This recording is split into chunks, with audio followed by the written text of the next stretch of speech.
መጀመሪያ ፀጉሬን ስለወደዳችሁልኝ በጣም ነው የማመሰግነው። በጣም እና ብዙ ጥያቄ ይመጣልኛል። ምን አይነት ከለር ነው የተጠቀምሽው? ከዚህ በፊት የነበረው ከለር ብሊች ነበር። ለአንድ 4-5 ወር ተጠቀምኩበትና ከዛ አሁን መቀየር አማረኝ ቀየርኩት ማለት ነው። አሁን የምጠቀመው ቀለም ሁሌ ይሄንን ቀለም በጣም ነው የምወደው። አሁን ማሳያችሁ ማለት ነው። እንደ በርገንዲ ሆኖ እየለቀቀ ይመጣልና እኔ የምጠቀመው የፓለት ይሄኛው ማለት ነው። ይሄኛው ሆኖ ቁጥር 489 ወይም ደግሞ 99 ወይም ደግሞ 88 ከነዚህ ሶስቱ መርጬ እጠቀማለሁ። እናንተ ደግሞ እንደየፀጉራችሁ መጠቀም ትችላላችሁ። ምንድነው በየ4 ወሩ መደገም አለበት፣ ካልሆነ ፀጉራችሁን ያጠነክረዋል። እኔ ግን በጣም ነው የሚስማማኝ።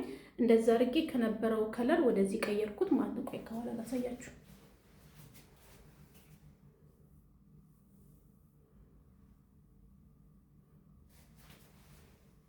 በጣም ነው የምወዳችሁ፣ በጣም ነው የማከብራችሁ። የተባረከ ቀን ይሁንላችሁ።